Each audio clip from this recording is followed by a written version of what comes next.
Hi friends, ಎಲ್ಲರಿಗೂ ನಮಸ್ಕಾರ. ಇಂದು ಗೌರಿ ಕಲ್ಯಾಣ ಧಾರಾವಾಹಿ ಸಂಚಿಕೆಯಲ್ಲಿ ಏನಾಗ್ತಿದೆ ನೋಡೋಣ ಬನ್ನಿ. ಅದಕ್ಕೂ ಮುಂಚೆ ನೀವು ನಮ್ಮ ಚಾನಲ್ನ ಸಬ್ಸ್ಕ್ರೈಬ್ ಮಾಡಿಲ್ಲ ಅಂದರೆ ಸಬ್ಸ್ಕ್ರೈಬ್ ಮಾಡ್ಕೊಳ್ಳಿ, ಸಪೋರ್ಟ್ ಮಾಡಿ.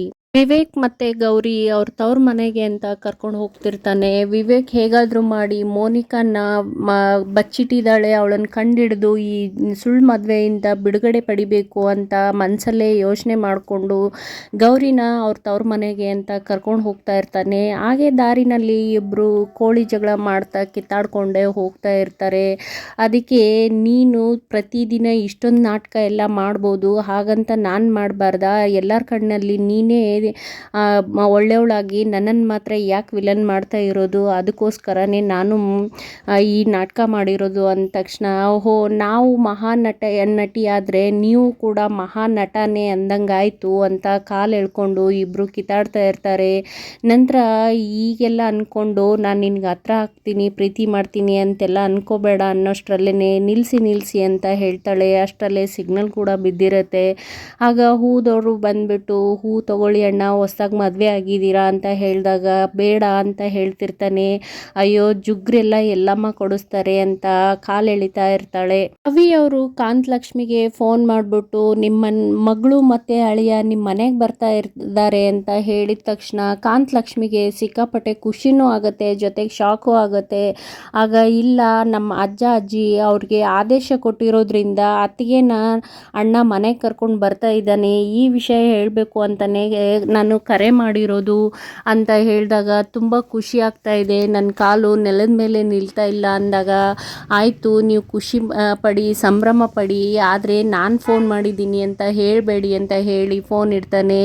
ಅಯ್ಯೋ, ನಿಮ್ಮನ್ನೆಲ್ಲಾದರೂ ಬಿಟ್ಕೊಡೋದುಂಟೆ, ನಾನು ಯಾರ ಹತ್ರ ಹೇಳಲ್ಲ ಅಂತ ಹೇಳಿಬಿಟ್ಟು ನಂತರ ಚಿಕ್ಕ ಮಗಳು ಚಿನ್ನುನ ಮತ್ತು ಅವ್ರ ಅತ್ತಿಗೆನ ಕರೆದ್ಬಿಟ್ಟು ಗೌರಿ ಮತ್ತು ಅಳಿಯಂದರು ಮನೆಗೆ ಬರ್ತಾ ಇದ್ದಾರಂತೆ. ಅಯ್ಯೋ, ನಾ ಇನ್ನೂ ಎಷ್ಟೊಂದು ಕೆಲಸ ಮಾಡಬೇಕು, ಏನು ಮಾಡಬೇಕು ಅಂತ ತುಂಬ ಎಕ್ಸೈಟ್ ಆಗಿ ಅವರಿಬ್ಬರ ಹತ್ರ ಖುಷಿನ ಹಂಚ್ಕೋತಾಳೆ. ನಂತರ ರಾಯರು ಬಂದರು ಮಾವನ ಮನೆಗೆ ಅಂತ ಹಾಡು ಕೂಡ ಹಾಡ್ಕೊಂಡು ಎಲ್ಲರ ಜೊತೆ ಸಂಭ್ರಮ ಪಡ್ತಾ ಇರ್ತಾಳೆ. ಅವ್ರು ಬರೋಷ್ಟರಲ್ಲಿ ಎಲ್ಲ ಕೆಲಸ ಮುಗಿಸ್ಬಿಡ್ಬೇಕು, ತುಂಬ ಅಡುಗೆ ಮಾಡಬೇಕು ಅಂತೆಲ್ಲನೂ ಪ್ಲ್ಯಾನ್ ಮಾಡಿಕೊಂಡು ಅವ್ರಿಗೆ ಹೇಳ್ತಾಳೆ. ಇತ್ತ ಗೌರಿಗೆ ಹೂ ಕೊಡಿಸಿದ ನಂತರ, ನನಗೆ ಮಲ್ಲಿಗೆ ಹೂ ಅಂದರೆ ತುಂಬ ಪಂಚಪ್ರಾಣ, ಅದರಲ್ಲೂ ನೀವು ಕೊಡಿಸ್ತಾ ಇದ್ದೀರಾ ಅಂತ ಹೇಳಿ ತನ್ನ ಫೀಲಿಂಗ್ಸ್ ಎಲ್ಲ ಎಕ್ಸ್ಪ್ರೆಸ್ ಮಾಡ್ತಿರ್ಬೇಕಾದ್ರೆ ವಿವೇಕ್ ಬೇಕು ಅಂತಲೇ ಆ ಹೂನ ಅವಳಿಗೆ ಕೊಡೋ ನೆಪದಲ್ಲಿ ನಂತರ ಕೊಡದೇನೆ ಸೀದಾ ದೇವ್ರ ಹತ್ರ ಹಾಕ್ತಾನೆ. ಆಗ ಗೌರಿ ಬೇಜಾರು ಮಾಡಿಕೊಂಡು ಕೂತಿರ್ತಾಳೆ. ಏನು ಇವರು ಹೀಗೆಲ್ಲ ಮಾಡ್ತಾರಲ್ಲ ಅಂತ ಹೇಳಿದಾಗ, ಈಗಾದರೂ ಗೊತ್ತಾಯ್ತಾ ಆ ಹೂ ಎಲ್ಲಿ ಸೇರಬೇಕು ಅಲ್ಲಿ ಸೇರಾಯಿತು, ನಿನ್ಗಲ್ಲ ಯೋಗ್ಯತೆ ಇಲ್ಲ ಅನ್ನೋಷ್ಟರಲ್ಲೇ ಹೂ ಕೂಡ ಗೌರಿ ಹತ್ರನೇ ಬಂದು ಬೀಳುತ್ತೆ. ಆಗ ಗೌರಿ ಕೂಡ ತಿರ್ಗಾ ಅವನ ಕಾಲು ಎಳ್ಕೊಂಡು, ನೋಡಿದ್ರ ಆ ದೇವರೇ ಒಂದು ಮಾಡಬೇಕು ಅಂತ ನಿರ್ಧಾರ ಮಾಡಿರುವಾಗ ಹೂ ಎಲ್ಲಿದ್ರೂ ಕೊನೆಗೆ ಬಂದು ನನ್ನನ್ನೇ ಸೇರಾಯಿತು, ಇದನ್ನೆಲ್ಲ ಬೇಡ ಅನ್ನೋಕ್ಕೆ ನೀವ್ಯಾರು ನಾವ್ಯಾರು, ಭಗವಂತ ಮೊದಲೇ ಎಲ್ಲ ನಿರ್ಧಾರ ಮಾಡಾಗಿದೆ ಅಂತ ಗೌರಿ ಹೇಳ್ತಾಳೆ. ಕಾಂತಲಕ್ಷ್ಮಿ ಗೌರಿ ಬರ್ತಾ ಇರೋ ಖುಷಿಗೆ ಎಲ್ಲ ಕ್ಲೀನಿಂಗ್ ಮಾಡ್ತಾ ಇರಬೇಕಾದ್ರೆ ಅವ್ರ ಗಂಡ ಅವ್ರ ಹತ್ರ ಡ್ಯಾಶ್ ಹೊಡಿತಾರೆ. ಆಗ ಅವ್ರು ಬೈಕೊಂಡು, ನಮ್ಮ ಮಗಳು ಮನೆಗೆ ಬರ್ತಾ ಇದ್ದಾಳ್ರಿ ಅಂತೆಲ್ಲ ಖುಷಿಯಿಂದ ಹೇಳ್ಕೊಂಡ್ರೆ, ಅಯ್ಯೋ, ನಿಮ್ಮಮ್ಮ ನಿಜ ಹೇಳ್ತಾ ಇದ್ದಾಳೋ ಸುಳ್ಳು ಹೇಳ್ತಾ ಇದ್ದಾಳೋ ಒಂದು ಗೊತ್ತಾಗ್ತಾ ಇಲ್ಲ, ಇವಳ ತಲೆ ಏನಾದರೂ ಕೆಟ್ಟೋಗ್ಬಿಡ್ತಾ ಚಿನ್ನು ಮರಿ ಅಂತ ಚಿಕ್ಕ ಮಗಳನ್ನ ಕೇಳ್ತಾ ಇರ್ತಾನೆ. ಇಲ್ಲ ರೀ, ನೀವೇನಾದರೂ ಹೇಳ್ರಿ, ಈಗ ನನ್ನ ಮಗಳು ಮತ್ತು ಅಳಿಯ ಮನೆಗೆ ಬರ್ತಾ ಇದ್ದಾರೆ, ನನಗೆ ಮಾಡೋಕ್ಕೆ ತುಂಬ ಕೆಲಸ ಇದೆ, ಚಿನ್ನು ಲಿಸ್ಟೆಲ್ಲ ಬರ್ದಿಯೇನೆ ಅಂತ ಕೇಳ್ತಿದ್ದಾಗ, ಹಾಂ ಅಮ್ಮ ಬರ್ದೆ ಅಂತಿರ್ತಾಳೆ. ಅಷ್ಟರಲ್ಲಿ ಏನಮ್ಮ ಇದು, ಏನು ನಡೀತಾ ಇದೆ, ನಿಮ್ಮ ಅಮ್ಮಗೆ ನಿಜವಾಗೂ ತಲೆ ಕೆಟ್ಟೋಗಿದೆಯಾ ಅಂತ ಹೇಳಿದಾಗ ಚಿನ್ನು, ಇಲ್ಲ ಅಪ್ಪ, ಅಮ್ಮಗೆ ಸುಳ್ಳು ಹೇಳೋದಕ್ಕೆ ಇವಾಗ ಪುರ್ಸೊತ್ತೆಲ್ಲಿದೆ ಹೇಳು, ಅಕ್ಕ ಬಾವ ಮನೆಗಂತೂ ಬರ್ತಾ ಇರೋದು ನಿಜ ಅಂತ ಹೇಳಿದ ಮೇಲೆ ಅವರಪ್ಪನೂ ತುಂಬ ಖುಷಿ ಪಟ್ಕೊಂಡು ಆ ಲಿಸ್ಟ್ ತೊಗೊಂಡು ಹೋಗಿ ಅಡುಗೆಗೆಲ್ಲ ಸಾಮಾನು ತರೋಕ್ಕಂತ ಹೋಗ್ತಾರೆ. ಇತ್ತ ಮೋನಿಕಾ ದೇವಸ್ಥಾನದ ಗುಡಿನಲ್ಲಿ ಮಲ್ಕೊಂಡಿರ್ತಾಳೆ. ಆಗ ಕಸ ಗುಡಿಸೋರೆಲ್ಲ ಬರ್ತಾರೆ, ಯಾರೋ ಇಲ್ಲಿ ಮಲಗಿದಾರಲ್ಲ ಅಂತ ಅವಳನ್ನು ಎಬ್ಸೋ ಟ್ರೈ ಮಾಡ್ತಾರೆ. ಆದರೆ ಅವಳು ವಿವೇಕ ಕರ್ಟನ್ ಎಳಿಯೋ, ತುಂಬ ಬಿಸಿಲು ಬೀಳ್ತಾ ಇದೆ ಕಣ್ಣಿಗೆ ಅಂತ ಹೇಳ್ತಾ ಇರ್ತಾಳೆ ನಿದ್ದೆಗಣ್ಣಲ್ಲಿ. ಆಗ ಅವರು ಅವಳನ್ನು ಎಬ್ಬಿಸ್ಬಿಟ್ಟು, ನೀನು ಎಲ್ಲಿದೆಯಾ, ಏನು ಮಾಡ್ತಾ ಇದೆಯಾ ಅಂತ ಗೊತ್ತಾ ನಿನಗೆ, ಮನೆ ಬಿಟ್ಟು ಬಂದರೆ ಹೀಗೆ ಆಗೋದು, ಏನು ತಪ್ಪು ಮಾಡಿದೆಯೋ ಏನೋ ಅಂತ ಬೈತಾ ಇರ್ತಾರೆ. ಆಗ ನೀವ್ಯಾರೀ ಇದೆಲ್ಲ ಹೇಳೋದಕ್ಕೆ ಅಂತ ಮೋನಿಕಾ ಅವ್ರ ಜೊತೆ ಜಗಳ ಮಾಡ್ತಾ ಇರ್ತಾಳೆ. ಆಗ ಅವರು ಅವಳನ್ನು ಬೈದು ಅಲ್ಲಿಂದ ಕಳಿಸ್ತಾರೆ.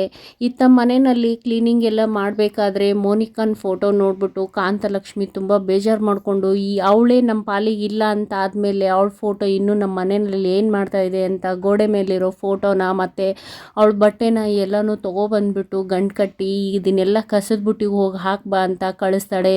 ಗೌರಿ ಮನೆಗೆ ಹೋಗಬೇಕಾದ್ರೆ ಅಲ್ಲಿ ರೋಡ್ ಸರಿಗಿರೋದಿಲ್ಲ, ಅದನ್ನು ನೋಡ್ಬಿಟ್ಟು ಆಡ್ಕೊತಾ ಇರ್ತಾನೆ ವಿವೇಕ್. ಆಗ ಗೌರಿನೇ ಅವಳಿಗೆ ಇಂಥ ರೋಡಲ್ಲಿ ಡ್ರೈವ್ ಮಾಡಿದ್ರೇ ಪರ್ಫೆಕ್ಟಾಗಿ ಡ್ರೈವಿಂಗ್ ಕಲಿಯೋಕ್ಕಾಗೋದು ಅಂತ ಹೇಳ್ತಿದ್ದಾಗ, ನಾನೇನು ಯಾವ ರೇಸನ್ನು ಗೆಲ್ಲಬೇಕಾಗಿದ್ದೆ, ನನ್ನನ್ನು ಯಾವ ರೇಸಿಗೆ ಕಳಿಸ್ಬೇಕು ಅಂತ ಅಂದ್ಕೊಂಡಿದ್ಯಾ, ಈ ರೋಡಲ್ಲಿ ಹೋಗೋದಕ್ಕಿಂತ ನಾನು ಕಾರನ್ನು ಹೊತ್ಕೊಂಡು ಹೋಗೋದೇ ವಾಸಿ ಅನಿಸುತ್ತೆ, ಇಂಥ ರೋಡಲ್ಲಿ ಅದು ಹೇಗೆ ಓಡಾಡ್ತಾರೋ ಜನ ಅಂತ ಬೈಕೋತಾ ಇರ್ತಾನೆ. ಆಗ ಗೌರಿ ಏನು ಮಾತಾಡದೆ ಸುಮ್ಮನೆ ಇರ್ತಾಳೆ.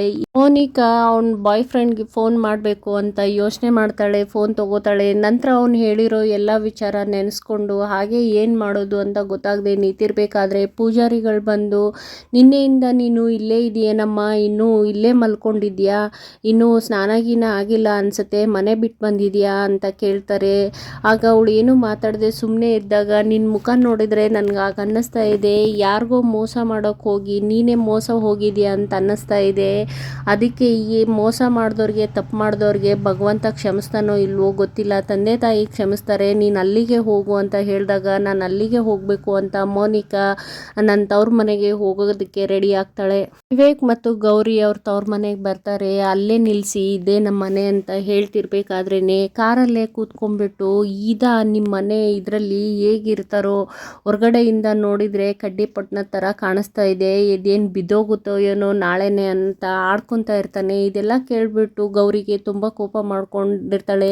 ನಡೀರಿ ರಿಟರ್ನ್ ಹೋಗೋಣ ಅಂತ ಹೇಳಿದಾಗ, ಯಾಕೆ ಹೋಗಬೇಕು ಅಂತ ಕೇಳ್ತಾನೆ. ಅದಕ್ಕೆ ನಾನು ಹುಟ್ಟಿ ಬೆಳೆದ ಮನೆ ನನಗೆ ದೇವಸ್ಥಾನ ಇದ್ದ ಹಾಗೆ, ಅದ್ರ ಬಗ್ಗೆ ನೀವು ಕೆಟ್ಟದಾಗ ಮಾತಾಡಿದರೆ ಅಂಥ ಜಾಗಕ್ಕೆ ನಿಮ್ಮನ್ನು ಕರ್ಕೊಂಡು ಹೋಗೋಕೆ ಆಗೋಕ್ಕಿಲ್ಲ ಅಂತ ಅವಳು ಬೈಕೊಂಡು ಬನ್ನಿರಿ ಹೋಗೋಣ ಅಂತಿರ್ಬೇಕಾದ್ರೇ, ಎಷ್ಟೊಂದು ನಾಟಕ ಮಾಡ್ತಾ ಇದ್ದಾಳೆ, ಒಳಗಡೆ ಅವ್ರ ಅಕ್ಕ ಇದ್ದಾಳೆ ಅಂತ ಈ ಥರ ನಾಟಕ ಮಾಡ್ತಾಳೆ, ನಾನು ಬಿಟ್ಬಿಡ್ಬೇಕಲ್ಲ ಅಂತ ಮನಸ್ಸಲ್ಲೇನೆ ವಿವೇಕ್ ಎಲ್ಲನೂ ಯೋಚನೆ ಮಾಡ್ತಾ ಇರ್ತಾನೆ. ಗೌರಿ ಕೂಡ ಬನ್ನಿರಿ ಹೋಗೋಣ, ಯಾಕೆ ನಿಂತ್ಕೊಂಡಿದ್ದೀರಾ ಸುಮ್ಮನೆ ಅಂತ ಹೇಳ್ತಿದ್ದಾಗಲೇ ಬೇಕು ಅಂತ ಜೋರು ಮಾತಾಡಿದರೆ ಒಳಗಡೆ ಇರೋರೆಲ್ಲ ಬರ್ತಾರೆ ಅಂತ ಕಿರ್ಚ್ಕೊತಾ ಇರ್ತಾನೆ. ಅಲ್ಲಿಗೆ ಈ ಸಂಚಿಕೆ ಮುಗಿಯುತ್ತೆ. ಈ ಸಂಚಿಕೆ ಇಷ್ಟ ಆದರೆ ಲೈಕ್ ಮಾಡಿ, ಶೇರ್ ಮಾಡಿ, ಸಬ್ಸ್ಕ್ರೈಬ್ ಮಾಡೋದು ಮರಿಬೇಡಿ. ಧನ್ಯವಾದಗಳು.